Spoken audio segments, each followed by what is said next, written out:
Tudo bem? Boa noite. Hoje é dia 26 de novembro, né? Essa é a nossa última aula antes da prova, né?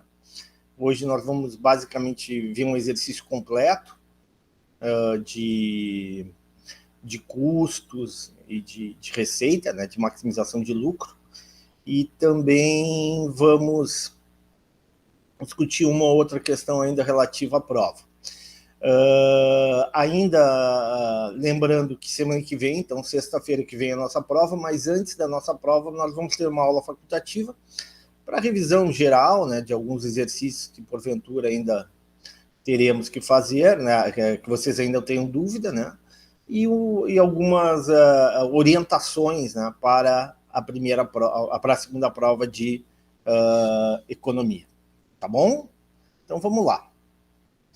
Bom, começando então, pessoal, para quem quiser acompanhar, eu dou uma dica para vocês. Peguem a tarefa, né? A última tarefa, aquele exercício, né? Aquela tabela que fala do motoboy, se lembram? Alguém já pegou, já tentou fazer essa tarefa?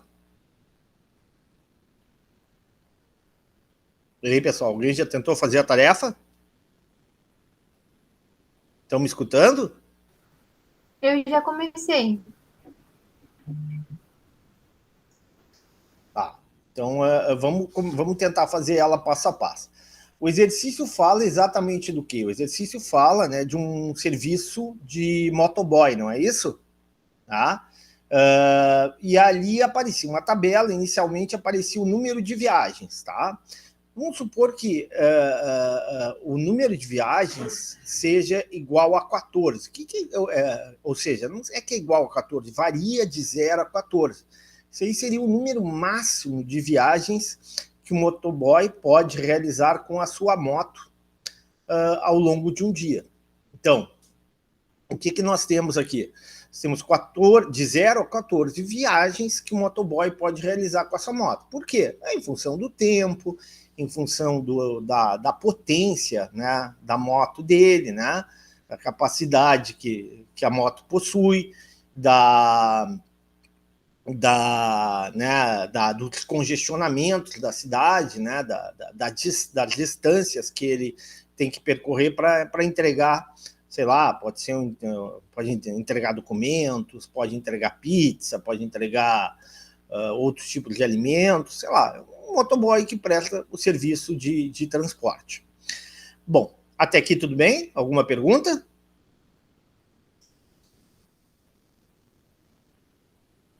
Não? O pessoal está quietinho hoje, é? Tá todo mundo com o microfone fechado hoje.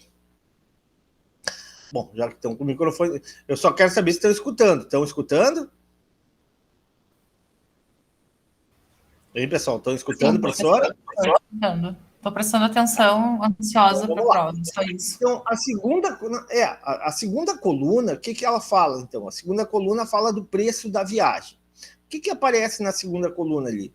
O valor de cada viagem, o quanto que o motoboy fatura, né? Qual é a receita que ele ganha. Nós não estamos aí considerando, por exemplo, o valor da pizza, o valor da entrega de documentos. É o ganho do motoboy por viagem, por exemplo, numa cidade como Canoas, Porto Alegre, tá? Então ele ganha R$6. Alguém sabe me explicar por que, independente do número de viagens, o preço sempre é igual a 6? Alguém consegue me explicar isso, se eu perguntar na prova? Não? Bom, então vamos lá. Preço é igual a 6 porque esse preço é dado pelo mercado, né? O serviço de motoboy é um serviço que atua basicamente em concorrência, né? Chamada concorrência perfeita. Então, o motoboy ele não define o preço da viagem, né? O preço é definido pelo mercado. Tá? Em média, o mercado paga para um serviço de transporte de documentos, de pizza, R$6 por viagem. Então, independente da quantidade, se ele viajar zero, se ele não viajar, né? Melhor dizendo, se ele fizer uma viagem, o valor dessa viagem vai ser R$6. Se ele fizer 2 viagens, o valor de cada uma das viagens que ele fizer vai ser R$6 também. E assim por diante. Se ele fizer 10 viagens, o valor de cada viagem vai ser também igual a 6. Portanto, aqui já temos o primeiro cálculo dessa tabela. Qual é o primeiro cálculo? É a chamada receita total.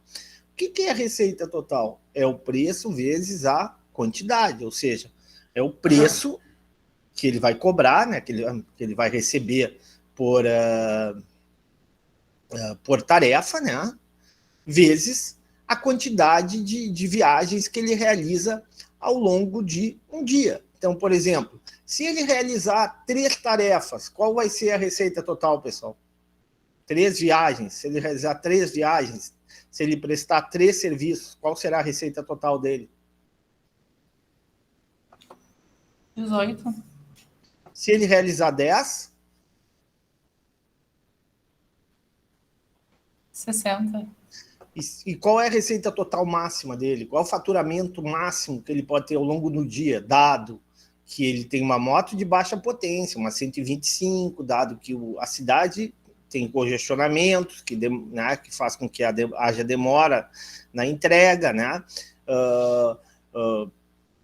E outros fatores né, o cansaço dele, né? Então, quanto é que ele pode arrecadar no máximo com a sua moto por dia?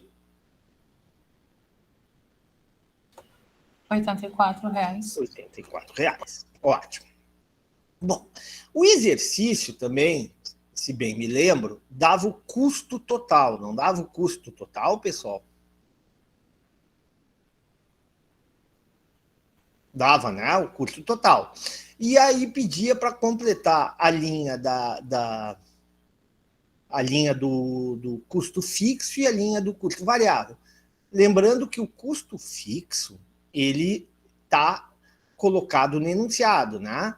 O que seria o custo fixo para o motoboy? Alguém me diz o que seria o custo fixo para o motoboy? Ninguém sabe o que seria o custo fixo para o motoboy? A parcela da moto? O Pode ser o financiamento da A moto, tributos a também. manutenção rotineira, né? Bom, manutenção menos, mas também, que mais? A gasolina? Não, custo fixo, a gasolina? Ou depende da quantidade de viagens que ele faz? Ah, é verdade. Vamos pensar, né? Por exemplo, a taxa de licenciamento, todo ano a gente não tem que pagar uma IPVA, a taxa de licenciamento do veículo, independentemente se a gente usa ou não o veículo, sim ou não?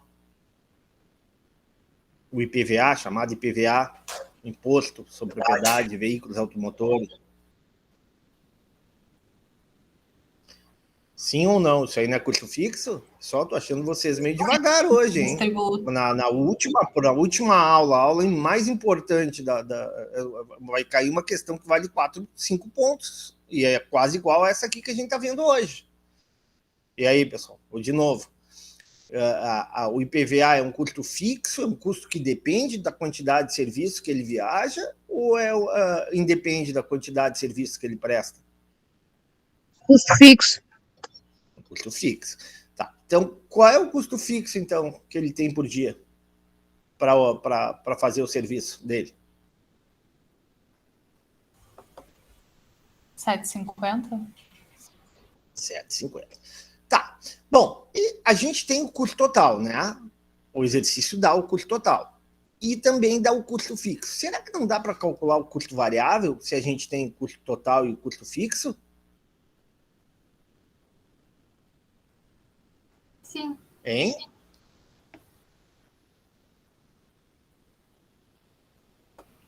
Sim, né? Como é que a gente calcula o custo variável? Vai ser o custo total menos o custo fixo. O custo variável vai ser o custo total menos o custo fixo. Concordam? Custo variável igual a custo total menos o custo fixo. Né? Então, por exemplo, se o motoboy viajar 10, realizar 10 viagens, qual é o custo total?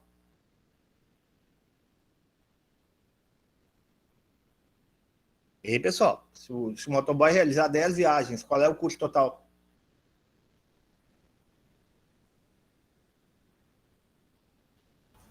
Hein? 52 e 50.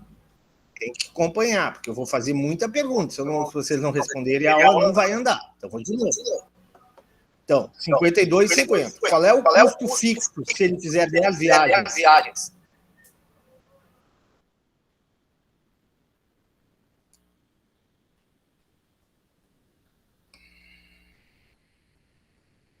Então, vamos ver se vocês estão respondendo no chat aí.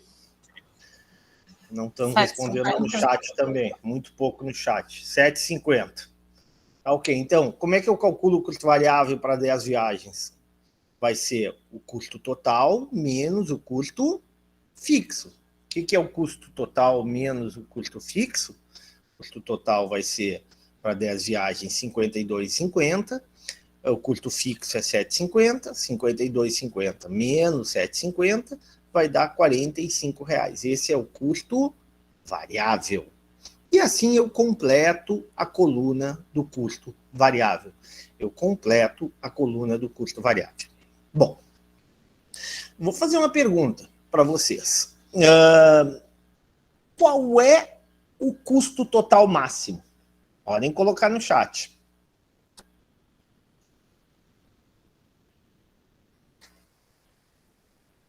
Qual é o custo total máximo?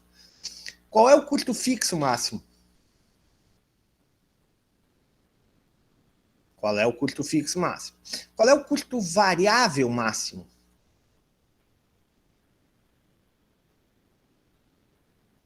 Qual é o custo variável máximo? Ok, tudo bem. Então aqui já temos uma informação interessante. Bom, continuando a nossa análise, o que a gente vê aqui? A gente vê o seguinte, nós já temos o custo total, o custo fixo, o custo variável, nós já temos a receita total.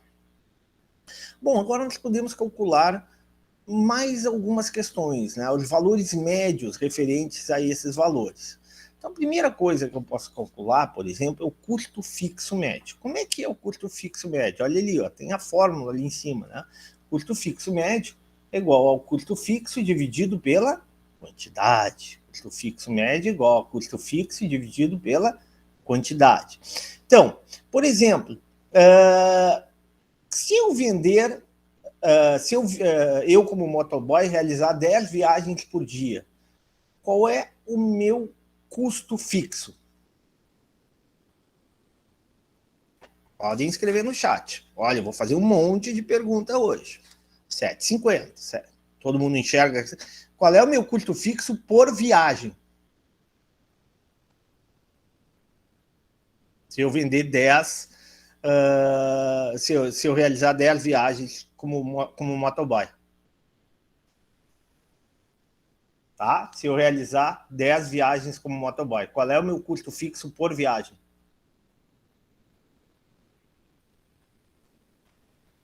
Ninguém me respondeu no chat. E ninguém abriu o microfone.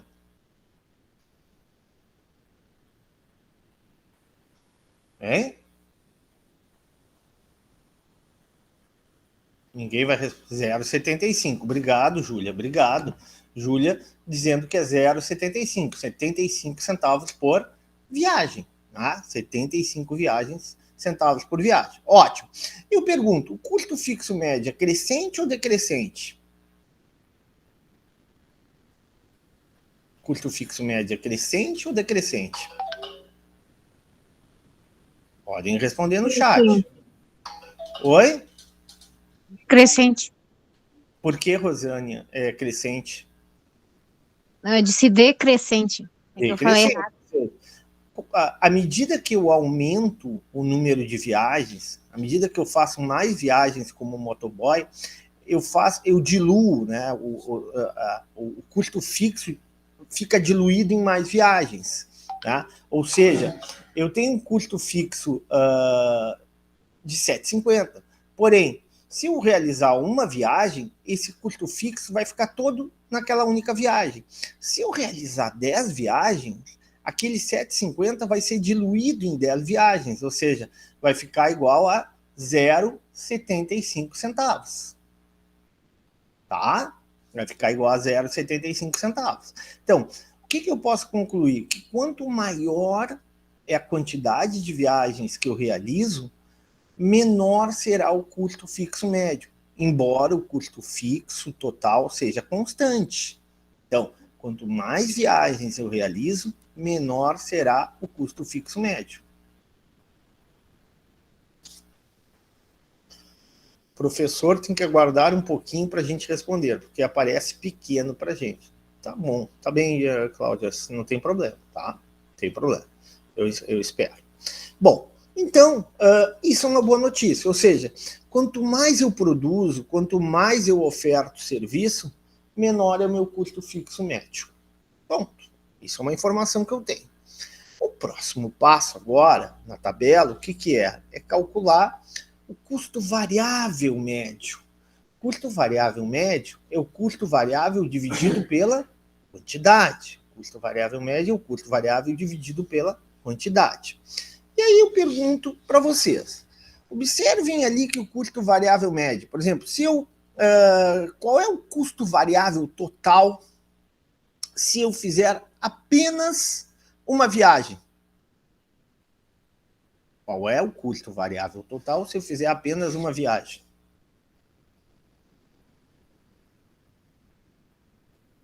R$7,50. Qual é o meu custo variável total se eu fizer 10 viagens?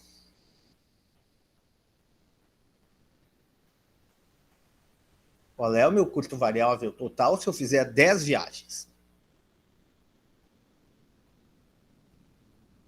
45.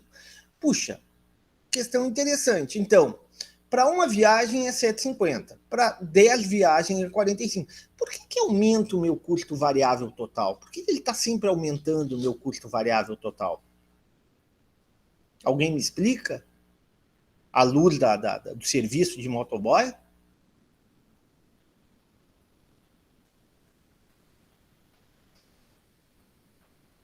Sim, porque é mais ou menos isso.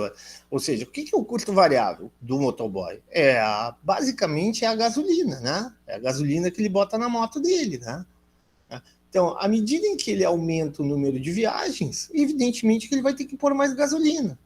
Botando mais gasolina, o custo variável vai aumentar, né? Ele pode ter outros dados ainda, mas outros custos variáveis, mas o custo variável principal dele vai ser, sem dúvida nenhuma, a gasolina.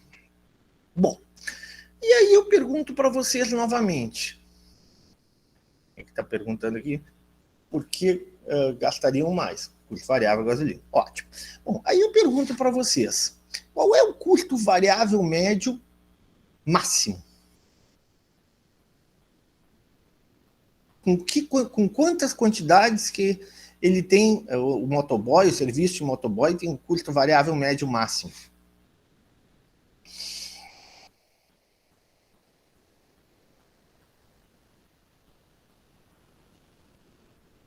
Com, quem é que me responde essa?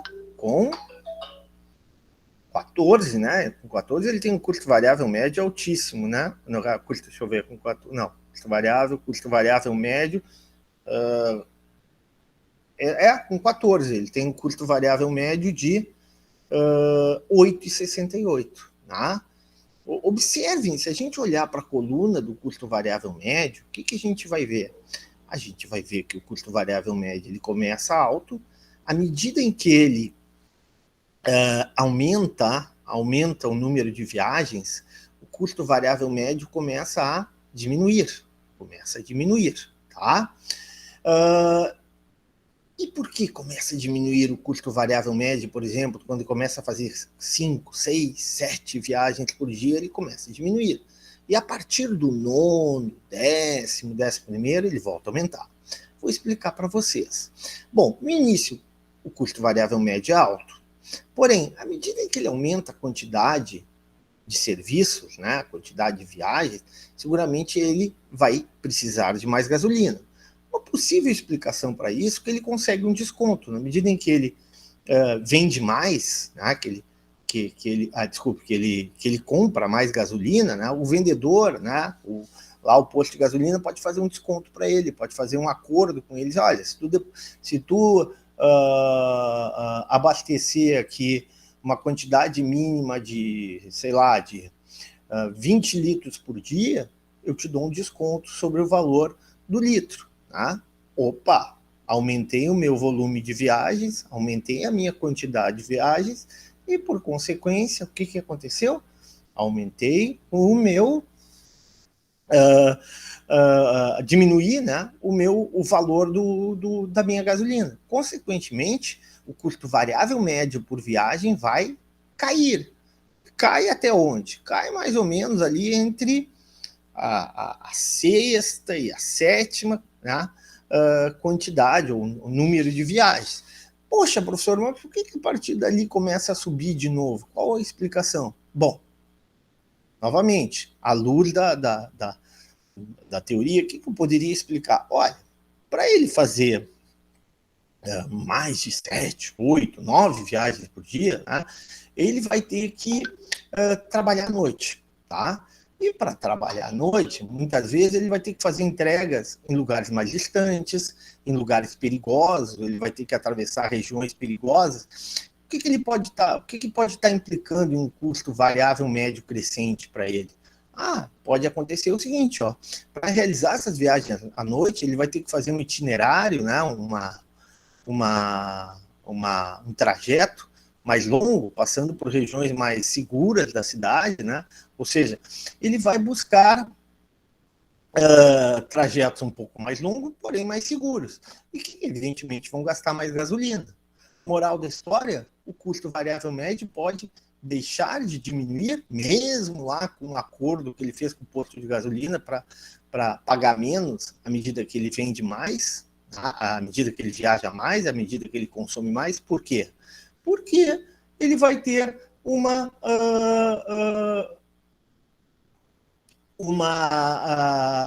despesa maior com o trajeto, né, com a distância que ele vai percorrer para realizar essas viagens, né, essas viagens aí que a partir da oitava, nona viagens, que são viagens no turno da noite, que é mais perigoso. Entenderam a explicação do professor? Conseguiram compreender o raciocínio do professor? Sim ou não?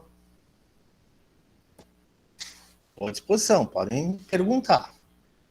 Senão eu vou continuar explicando. Alguém quer colocar alguma coisa no chat? Alguém quer abrir o áudio? Não? Tá tudo tranquilo? Bom, então vamos lá. Ok, continuando, né? Então vamos continuar a nossa aula. Bom, e aí agora nós temos já várias colunas preenchidas. Professor, tem mais uma coluna ainda de custo total médio. Bom, essa é fácil, né? O que é o custo total médio, né? É o custo total dividido pela quantidade, né? Ou seja, é o quanto que eu vou gastar em média por viagem realizada. Por exemplo, se eu realizar 4 viagens, eu vou gastar em média R$ 6,08. Como aconteceu isso? De que forma aconteceu isso? Por que eu vou gastar R$ 6,08 se eu fizer 4 viagens? Porque eu vou ter um custo fixo médio de R$ 1,88 e um custo variável médio de R$ 4,20. R$ 1,88 mais R$ 4,20 dá R$ 6,08. Ou seja, eu pergunto para vocês, quanto é que eu ganho por viagem se eu realizar 4 viagens? Quanto é que eu ganho por viagem se eu realizar 4 viagens? Alguém sabe me responder? Podem responder no chat. Quanto é que eu ganho por viagem se eu realizar 4 viagens? Ok, obrigado, Ana. Agora eu vou fazer a pergunta. Qual é o meu custo por viagem se eu realizar 4 viagens? Qual é o meu custo total médio por viagens se eu realizar 4 viagens? Ótimo, Júlia. Aí eu pergunto para vocês, é uma boa para mim realizar 4 viagens? Eu vou ter mais gastos por viagem ou mais receita por viagem? Hein? Eu vou ter mais gastos por viagens ou vou ter mais receitas por viagem? Mais gasto por viagem. Perfeito, Júlia. Ou seja, eu vou ter prejuízo. Provavelmente eu vou ter prejuízo. Moral da história, né? Não é uma boa realizar 4 viagens. Vamos supor que eu realize 10 viagens. Quanto é que é a minha receita por viagem? Qual é a minha receita por viagem se eu realizar 10 viagens? Ótimo, Júlia, parabéns. E qual é o meu custo por viagem se eu realizar 10 viagens? Custo total, médio, né? Ou seja, o meu custo total por viagem. Opa, olha aí, ó. Eu ganho R$6 por viagem e gasto R$5,25 por viagem. Ou seja, está me dando, é pequeno, é verdade, eu sei que é um pequeno retorno, mas está dando um retorno positivo.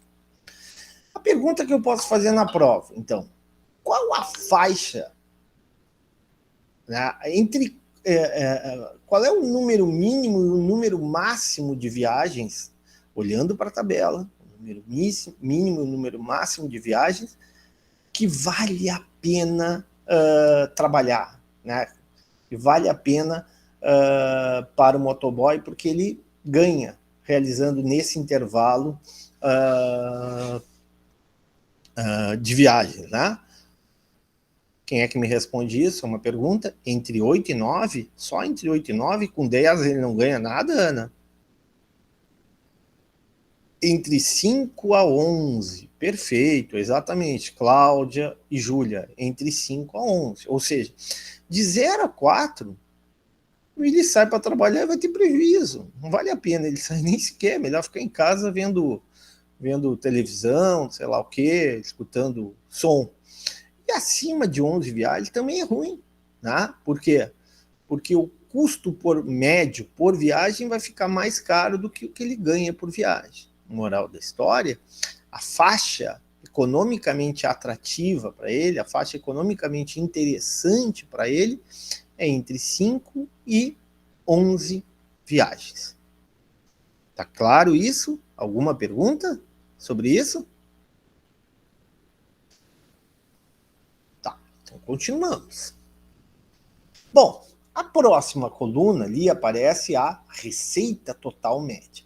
Esse é um conceito que a gente não tinha visto na aula passada e que a gente está vendo agora. O que é essa tal de receita total média? Receita total média é a receita total dividido pela quantidade. Quanto é que eu ganho? Qual é a minha receita total se eu realizar 5 viagens? Hein, pessoal? Qual é a minha receita total se eu realizar 5 viagens? Qual é a minha receita por viagem se eu realizar 5 viagens? Qual é a minha receita por viagem se eu realizar 5 viagens? Ótimo. Como é que eu cheguei a esse R$6? É o 30, que é a receita total, dividido pela quantidade. Não, professor, e se eu realizar 10 viagens, qual vai ser a minha receita total? Vai ser 60. E a minha receita média, a minha receita total média, ou a minha receita total por viagem, vai ser quanto? Vai ser 60 dividido por 10, também vai ser 6. Ou seja, a minha receita total média é constante. Eu sempre vou ganhar R$6 por viagem. Na média, cada viagem eu ganho 6 pila. É o que me pagam. Né? É o que o dono da pizzaria vai me pagar, é o que o dono lá do outro estabelecimento vai me pagar. Se eu fizer 10 viagens, eu vou ganhar mais, claro. A minha receita total vai ser R$60. Porém, por viagem, eu vou continuar ganhando a mesma coisa. Vou ganhar R$6. Mas eu fiz uma viagem apenas. Tá bom, a receita total é bem menor, não vai ser 60, né? Vai ser 6. Porém, por viagem, tu ganha a mesma coisa que fizesse 10. Você vai ganhar R$6 por viagem. Isso é receita total média. Entendido ou não? Alguma dúvida quanto a esse conceito?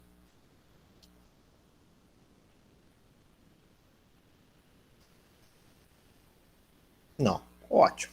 Perfeito. Então vamos continuando. A próxima coluna qual é? É o lucro total médio. Lucro total médio. Puxa, professor, o que é esse tal de lucro total médio? Bom, o lucro total médio vai na mesma lógica, vai no mesmo raciocínio dos outros, é média. Né? Toda vez que eu falo em média, eu falo em razão, né? Eu falo na divisão. Então, é o lucro total dividido pela quantidade.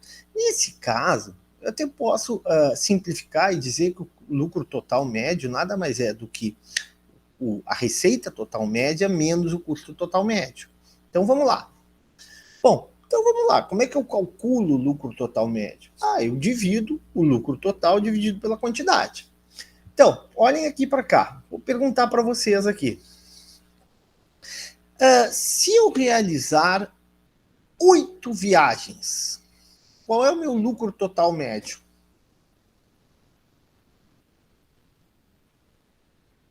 Não, a gente botou antes do lucro total, desculpe, agora estou vendo aqui, estou abrindo a planilha.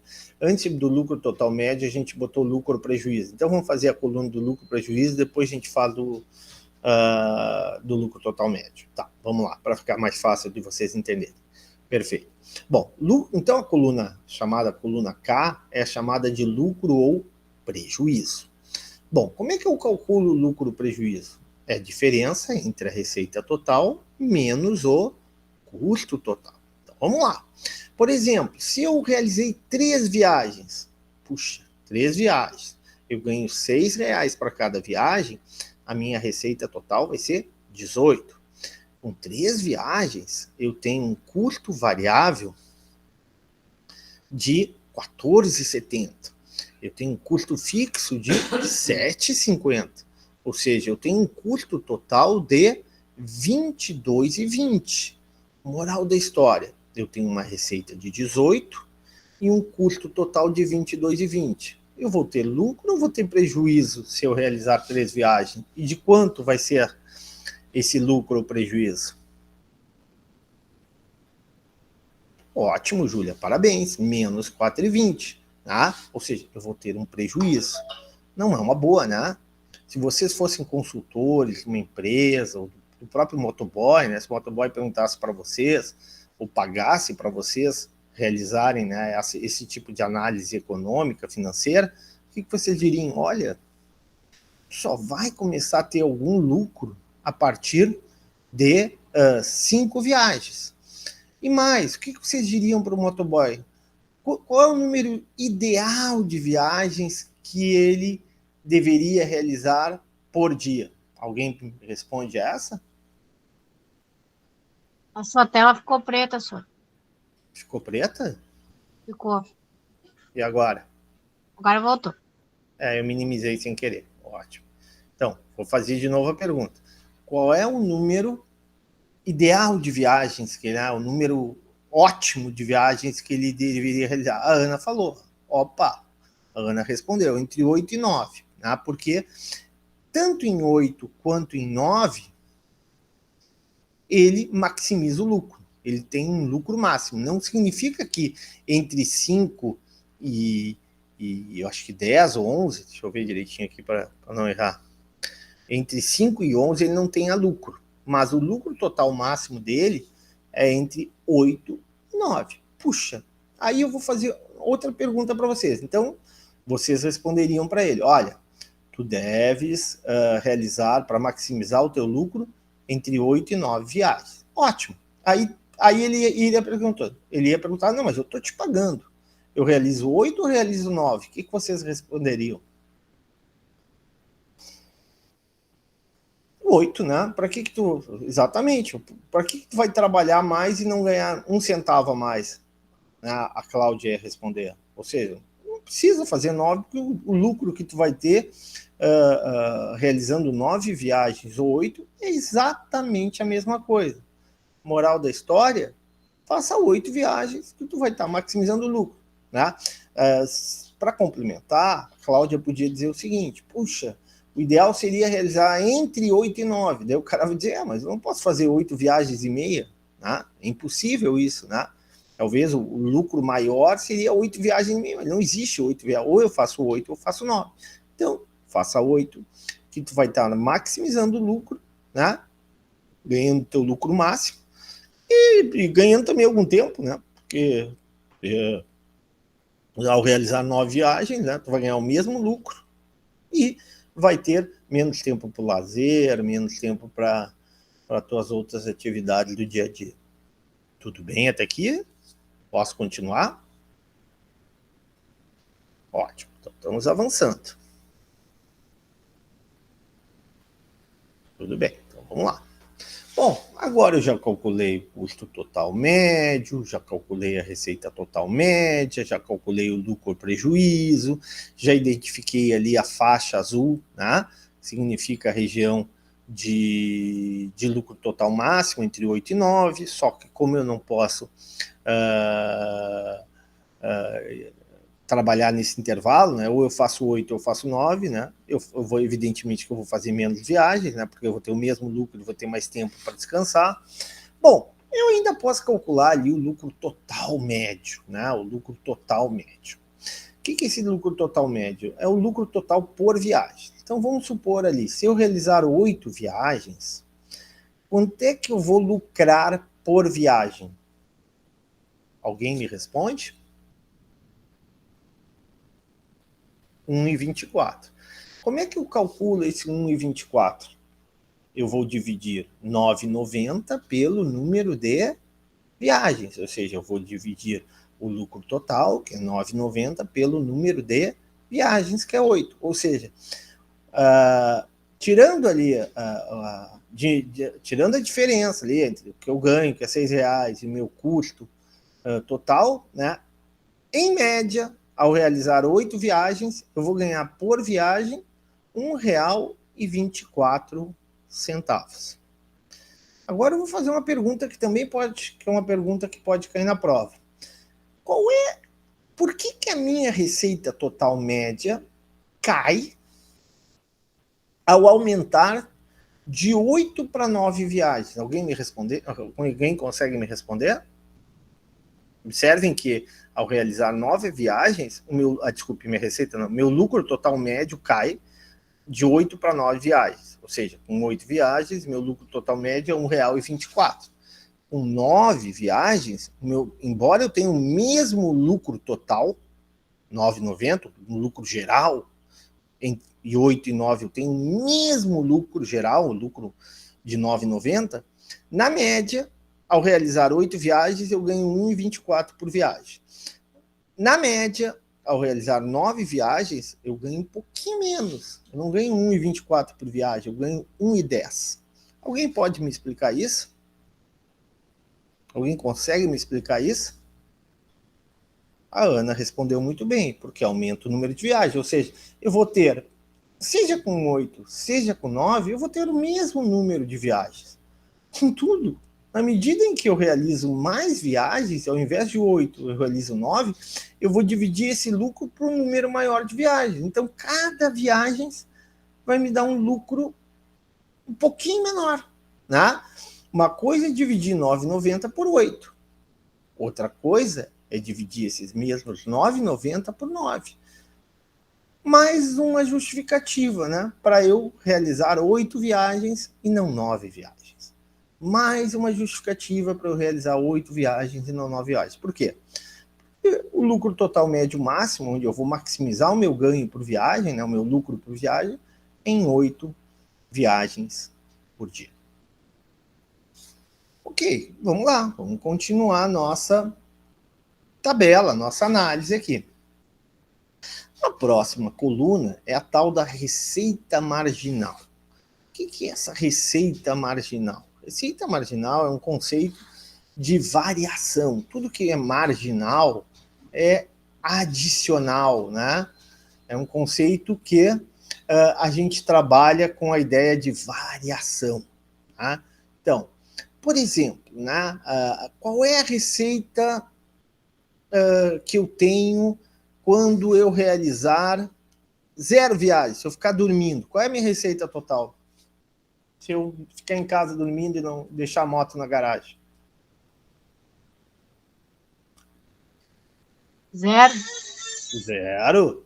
Tá? E se eu realizar uma viagem, qual é a minha receita total?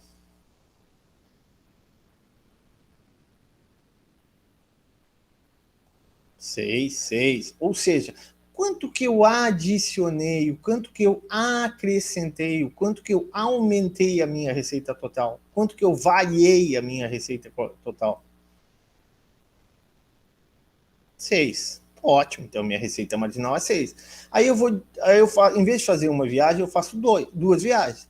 A minha receita total vai aumentar de R$6 para 12. O quanto que eu adicionei de receita ao aumentar de 1 para 2 viagens? Continua sendo 6. E depois, de 2 para 3, tá? A minha receita total aumenta novamente, 18, né? De 12 para 18.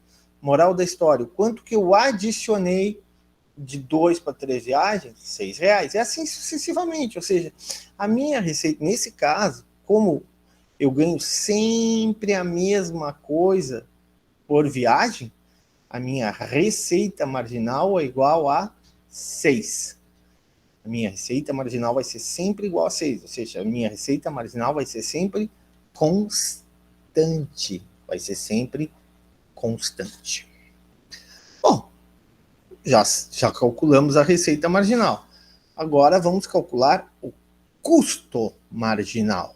O que é esse tal de custo marginal? É a mesma lógica, o mesmo conceito, não muda absolutamente nada.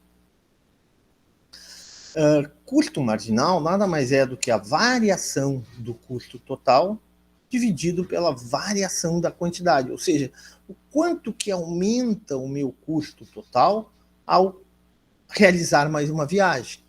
Quanto que eu agrego em custo total, quanto que eu adiciono em custo total ao aumentar mais uma viagem. Então, por exemplo, se eu realizar 0 viagens, eu vou ter um custo total, tá? Eu vou ter um custo total de R$7,50, que na verdade é o meu custo fixo, né? Mas e daí? E daí? Bom, e daí o seguinte, aí eu aumento para uma viagem. O meu custo total sobe de R$7,50 para R$15. O meu custo total sobe de R$7,50 para R$15. Puxa, já tem um custo marginal aqui. Ao aumentar uma viagem, o meu custo adicional é R$7,50. E depois eu vou de 1 para 2 viagens. Qual é o meu custo adicional? Vai de 15 para 19,20. Então é 4,20. Aí eu vou de 2 para 3 viagens. Qual é o meu custo adicional? É de 19,20 para 2,20. R$3. E assim sucessivamente. Ou seja, custo marginal é nada mais, nada menos o quanto que eu adiciono de custo ao aumentar uma viagem realizada. Então, por exemplo, se eu realizar 10 viagens, o meu custo total vai ser R$52,50. E se eu realizar 11 viagens, o meu custo total vai ser R$65,30. Moral da história, qual é o meu custo adicional, qual é o meu custo marginal ao aumentar de 10 para 11 viagens? É R$12,80. Entendido o conceito de custo marginal? Sim ou não? Sim. Nenhuma dúvida, nenhuma pergunta? Excelente, pessoal. Parabéns aí por estarem entendendo tudo. Fico extremamente satisfeito com né, que vocês não estão com quase nenhuma dúvida. Tá? Então, continuamos. Sor, o que a Júlia quer? O que tu quer perguntar, Júlia? Aonde exatamente tu não chegaste a esse valor, Júlia?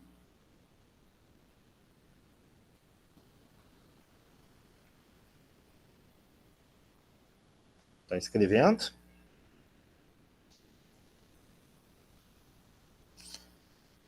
Vamos lá. Não cheguei a esse valor, eu tenho que saber exatamente qual. Tu está falando do custo marginal? Bom, vamos lá, então. O que é esse tal de... Na coluna do custo médio? Na coluna do custo marginal? Custo marginal. Tá. Não sei se tu falou custo médio ou custo marginal, que M pode ser marginal ou pode ser médio. Tá. Realmente eu estou um pouquinho perdido, custo marginal. Não, então vamos lá, Júlia, o que é o tal do custo marginal? Vou repetir, é o custo adicional, é o quanto tu adiciona no custo total por unidade a mais produzida. A cada viagem a mais que tu faz, tu tem mais gasto de gasolina, né? Tu tem mais gasto de manutenção, de desgaste de pneu, né? Tu vai gastar mais o pneu da tua moto, tu vai ter que trocar mais rapidamente o óleo, né, que são chamados custos variáveis. Né? Então, quanto mais viagens tu faz, maior é o teu custo variável e, por consequência, maior é o teu custo total. Bom, e aí nós temos uma questão.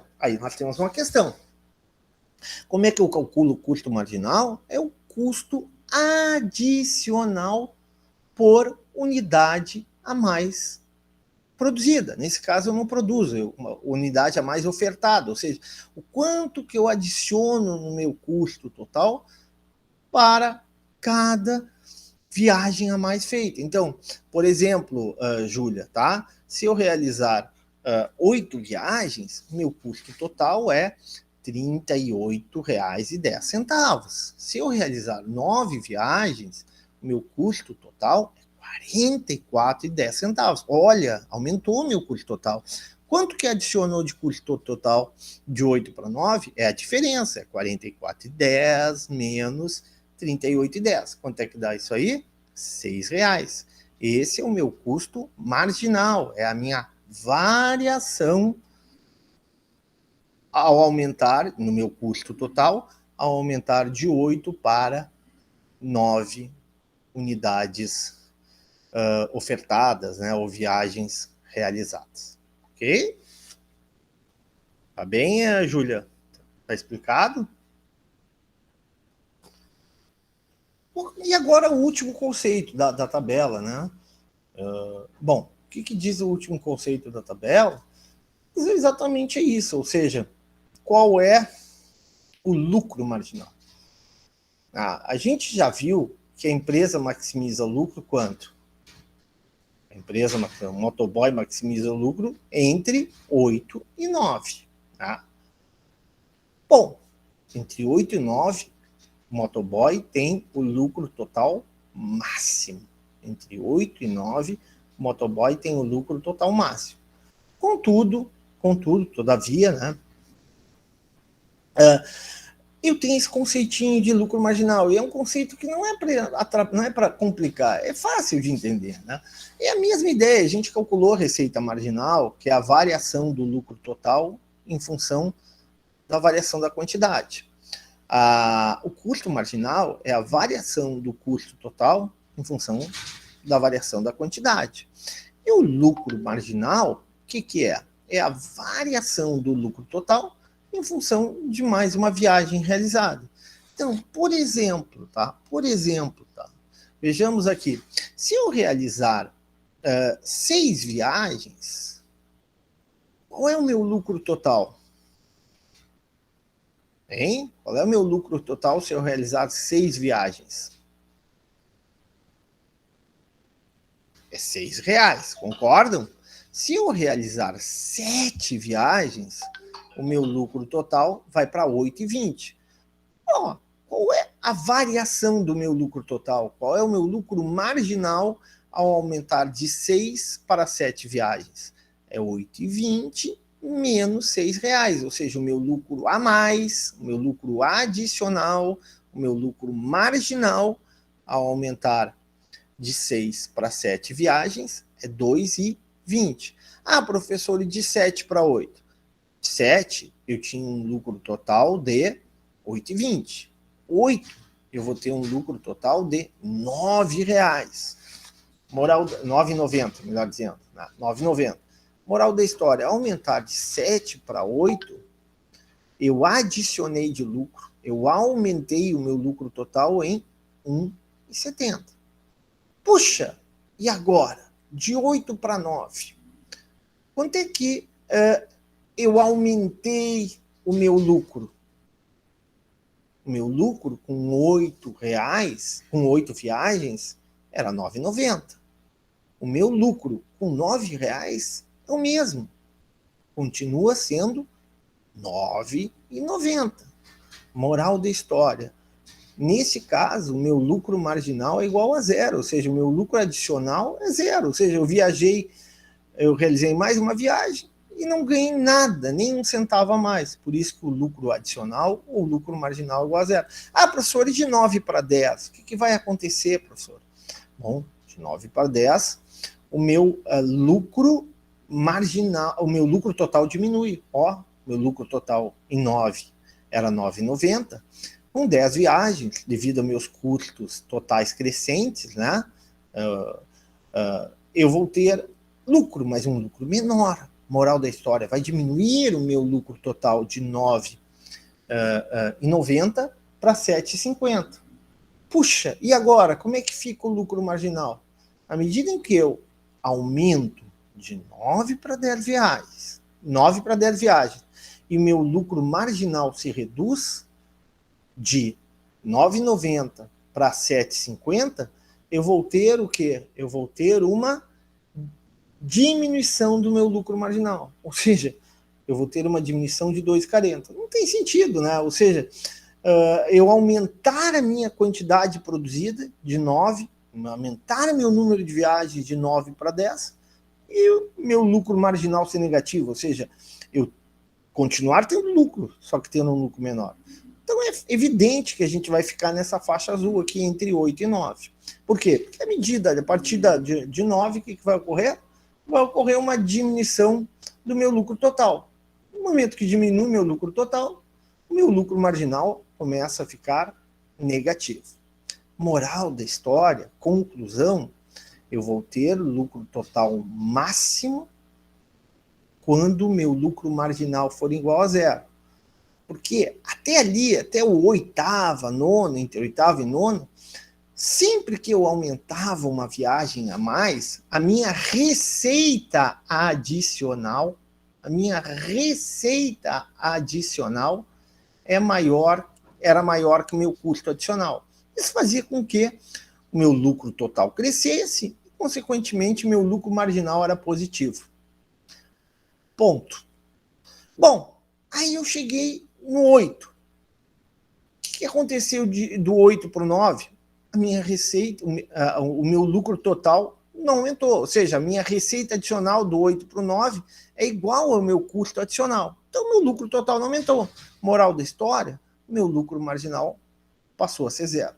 Se eu continuar a insistir, querer aumentar o número de viagens, a coisa vai piorar, né? Ou seja, não que eu vou deixar de ter lucro, eu vou continuar tendo lucro até 11 viagens. Porém, o lucro total vai ser cada vez menor. Por quê? Porque a minha receita adicional, que é sempre igual a 6, vai ficar menor que o meu custo adicional, que é maior que 6, né? Com 10 viagens é 7,50, com 11 viagens é...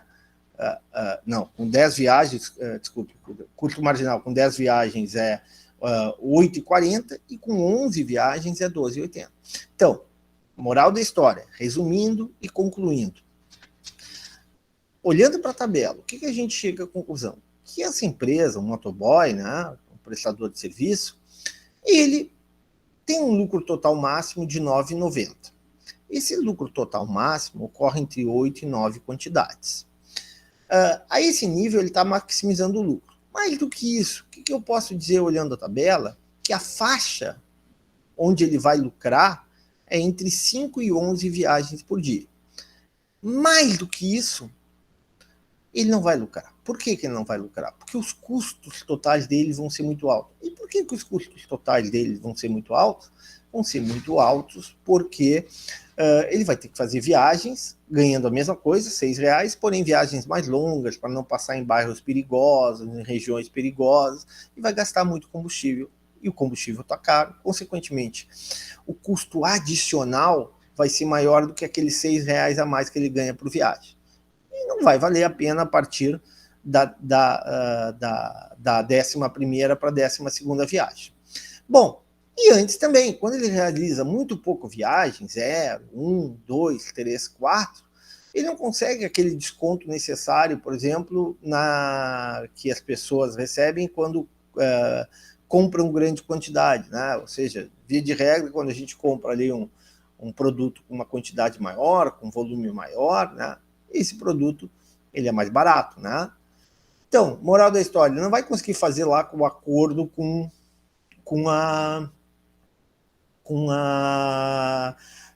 o posto de combustível, né? O posto de combustível vai continuar com problemas, né? Não vai aceitar o acordo com ele e ele vai pagar muito caro e não vai valer a pena ele fazer a viagem. Entenderam? Perguntas. Estou à disposição de vocês para perguntar. Quem quiser perguntar, quem quiser questionar o professor, discutir, pode colocar.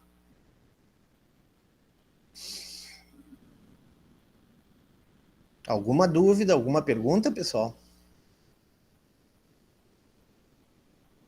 Nenhuma dúvida, nenhuma pergunta? É chato ficar aqui olhando para a tela, né, e vocês... É uma prova, um teste que o professor fala. Não tem dúvida, Ana? Bom, então se não tem dúvida, né? O que a gente pode ver? Ou a gente termina a aula agora, ou vocês querem conversar um pouquinho sobre aquela questão teórica, né? A gente pode conversar um pouquinho sobre a questão teórica, né? Que tem na tarefa. Querem conversar sobre a questão teórica ou querem terminar a aula? Fala, Ana Conceição. Pode perguntar, o professor está aqui à disposição de vocês.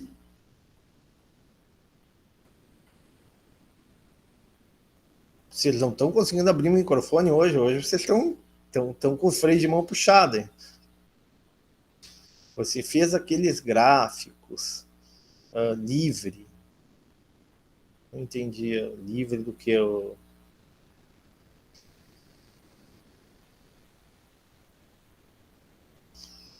Entendi, desculpe, porque no Outlook ou Drive, também não estou entendendo, Ana, não entendi a tua colocação, desculpe. Se alguém puder me ajudar, o que ela está perguntando, agradeço.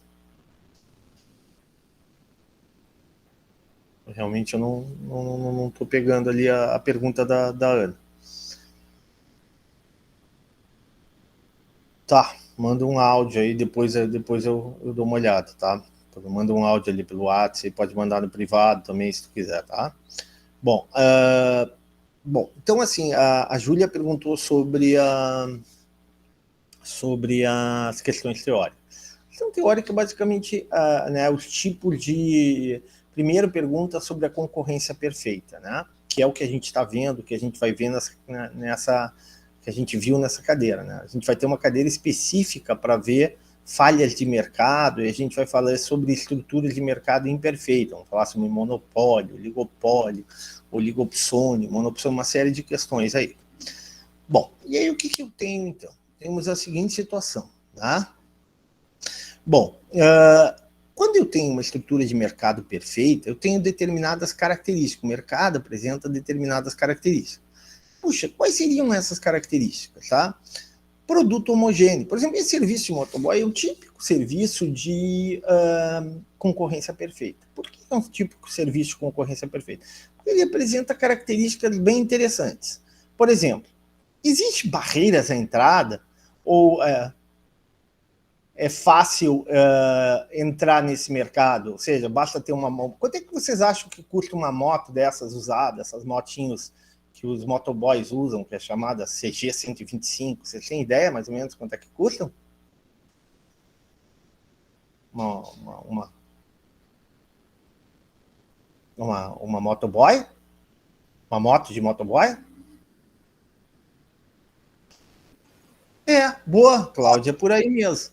3 a 5 mil. Tá? Ou seja, tu vai gastar entre 3 a 5 mil reais. Bom, é caro. Eu sei que muita gente não tem esse dinheiro, mas também não é um valor exorbitante, né? Tu pode financiar uma moto, né, usada aí por, sei lá, 50 reais por mês, 60 reais por mês, né? Geralmente a moto que eles usam aí é uma moto não muito complicada. Ainda tem o custo lá da licença tipo A, tal, mas não é um serviço, para operar esse serviço, não é um serviço muito caro para entrar no mercado. Então, o que acontece? Tu tem livre entrada de novos ofertantes, né, de novos motoboys. Tá? Tu tem, poxa, só numa cidade de Porto Alegre, tu deve ter de motoboy em Porto Alegre, no mínimo 500 motoboys. Tá? Cidade como São Paulo deve ter no mínimo 10 mil motoboys. Tá? Bom, e aí tu tem uma livre entrada, né, de ofertantes, né? Uma livre entrada de ofertantes. Tá? Livre entrada e saída, isso é uma característica do mercado em concorrência perfeita. Outra característica é o seguinte: esse é um mercado atomizado, uma grande quantidade de ofertantes, de tal forma que ninguém consegue determinar o preço. O preço, tu não consegue diferenciar o preço, não consegue fazer um serviço, é muito difícil. Serviço de motoboy, não importa quem vai te entregar a pizza, importa que a pizza chegue naquele horário mais ou menos que é previsto. Tá? Então, essa é outra característica do mercado em concorrência perfeita. Tem a questão da simetria de informação, né?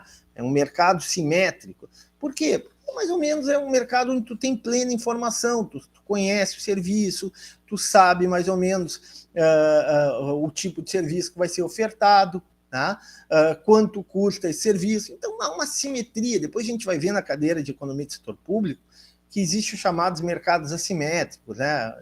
A desigualdade de informação, por exemplo, entre comprador e vendedor. Nesse caso, não, né? Tanto comprador e vendedor conhecem plenamente o que está sendo oferecido, o tipo de serviço, mais ou menos a qualidade que é oferecida. Mais uma característica do mercado em concorrência perfeita. Bom, e que mais, professor? Tem mais uma característica, um serviço homogêneo. É difícil tu diferenciar um serviço de motoboy. Serviço de motoboy, por exemplo, serviço de restaurante, tu consegue diferenciar pela qualidade do produto, pela qualidade do cozinheiro, pela qualidade lá pela limpeza do restaurante, serviço de manobrista, né, pela estrutura do restaurante. Aí tu consegue estabelecer uma diferenciação desse produto.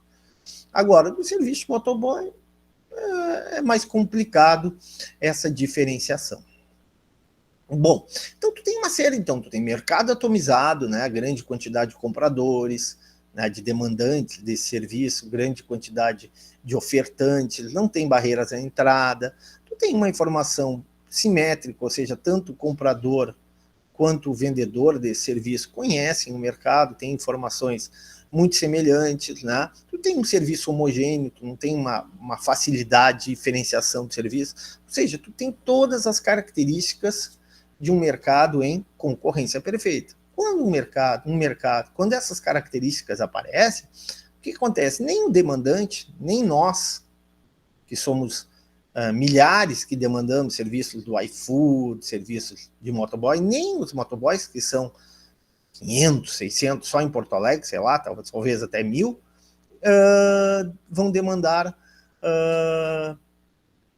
vão ter o controle sobre o preço. O preço vai ser dado pelo mercado. E, infelizmente, né, como tu tem uma grande quantidade de motoboys, né, e o mercado está muito ruim, né, o serviço reduziu muito em função da queda da renda das pessoas, o que vai acontecer? Acontecer que o preço de mercado é um preço baixo, né? É um preço baixo, é de R$6. Então, isso é concorrência perfeita. Depois ainda fala das estruturas de mercado em concorrência imperfeita, que a gente vai ver também um pouquinho no semestre que vem. Eu só vou dar rapidamente o conceito. O que é concorrência imperfeita, né? São mercados que tu tem, por exemplo, pouco ou um vendedor. O que significa mono? Mono significa um, né? Por exemplo, monarquia, um único soberano. Monopólio significa o quê? Um único mercado, um único ofertante desse produto. um único ofertante desse produto. Então, o monopólio, por exemplo, ele é caracterizado quando tu tem um único ofertante. Vamos supor que existisse só uma empresa que ofertasse serviço de motoboy em Porto Alegre. Ela seria uma empresa monopolista, tá? Então, isso seria o monopólio, um único ofertante. Monopsônio é o seguinte, né? Monopsônio é um único comprador, é uma única empresa ou pessoa que compra determinado serviço. Isso é muito comum, por exemplo, no setor de leite ou no setor de frangos, né? Por exemplo, pega essas grandes empresas de laticínios e elas são praticamente no interior do Rio Grande do Sul, elas são os únicos compradores de leite. Aí tu tem uma infinidade de produtores de leite, de pequenos produtores, né? Que vão como é que eu vou dizer para vocês, que vão vender esse produto, para essa grande empresa, para essa única grande empresa. Tá? Então, essa única grande empresa é uma monopsonista, ela é a única empresa que oferta, que compra esse produto. Então, ela tem um monopsônio. Ponto. Continuamos. Então, nós já temos o monopólio, que é um único vendedor, e o monopsônio, que é um único comprador. Tá? Monopsônio, um único comprador de determinado bem ou serviço, por exemplo, leite, frango, também é muito comum isso, né? Tem várias granjas que produzem frango, e uma única empresa, Sadia, por exemplo, que compra esses frangos. Então, tu tem um monopsônio. Bom, tu já tem um monopólio, que é um único vendedor, e monopsônio, que é um único comprador. Agora a gente pode ver ainda oligopólio. Oligopólio tem uma palavra que é muito semelhante a isso. Oligarquia. Tá?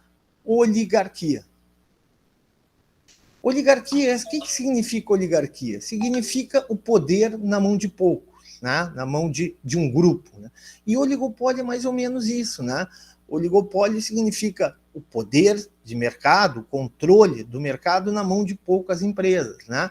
Seria, por exemplo, formação de cartéis, formação de acordos de pequenos grupos que conseguem controlar preço, conseguem controlar produção. Né? Um exemplo clássico é no caso do petróleo. Né? Os países produtores de petróleo, eles formam um oligopólio. Né? Eles controlam a produção para aumentar o preço. Tá? Então, isso é oligopólio. Poucos vendedores que muitas vezes entram em acordos, entram em conluios, formam cartéis para ter o controle, ter o poder de mercado e controlar, determinar preço ou determinar produção. Isso, o oligopólio. E o oligopsônio, professor? O que é esse tal de oligopsônio? É a mesma lógica. Em vez de ser poucos vendedores, são poucos compradores, né, que atuam no mercado, né? Ou seja, tem muita gente querendo vender e pouca gente querendo comprar. Então, essa pouca gente que quer comprar pode, através de acordos, através de conluios, né, através de cartéis, podem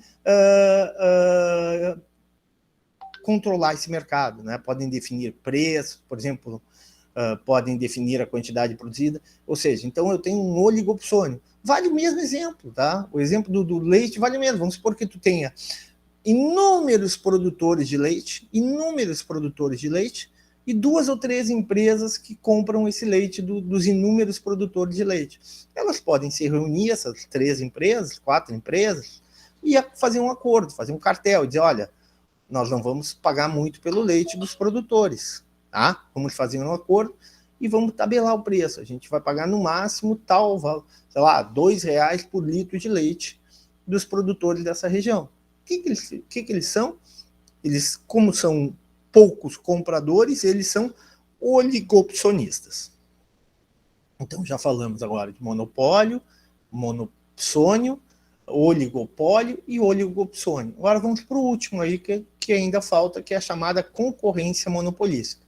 Concorrência monopolística é aquela situação em que tu tem o controle. Tu tem um mercado concorrencial, mas o prestador, principalmente na área de serviços, mesmo na produção, vou dar o exemplo da Coca-Cola, ele busca diferenciar o seu produto para ter um controle do seu preço. Então, por exemplo, o que faz a Coca-Cola? Provavelmente fazia, hoje faz menos, mas fazia muito antigamente, né? Chegar a época de Natal, por exemplo, fazia um gasto enorme com publicidade e propaganda para mostrar, olha, vocês vão pagar mais, mas o produto que eu estou vendendo para vocês, o refrigerante que eu estou vendendo para vocês, é um produto diferenciado. É um produto diferenciado. Vai também, por exemplo, cabeleireiro, né? O que acontece com o cabeleireiro? O cabeleireiro é muito comum isso, né? O cabeleireiro, ele busca diferenciação, né? Por tipo de serviço, por pessoas que vão no salão, né?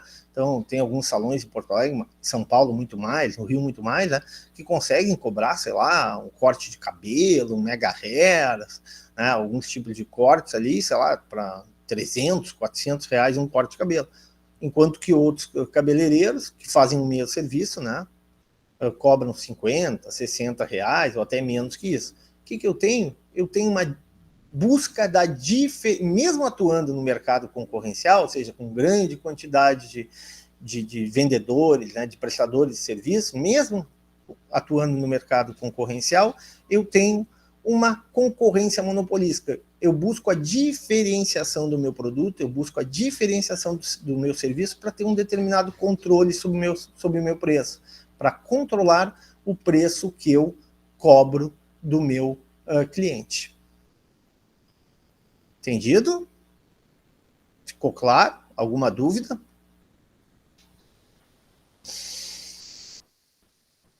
Ficou claro.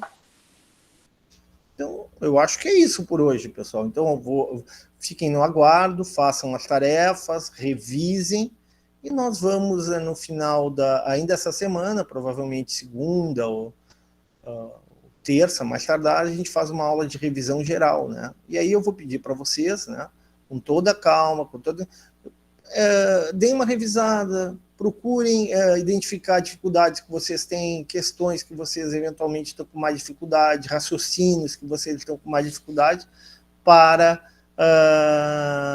perguntar para o professor. Nessa aula facultativa, onde o professor vai revisar algumas questões e vai dar mais algumas orientações para a prova da semana que vem. Tá bem?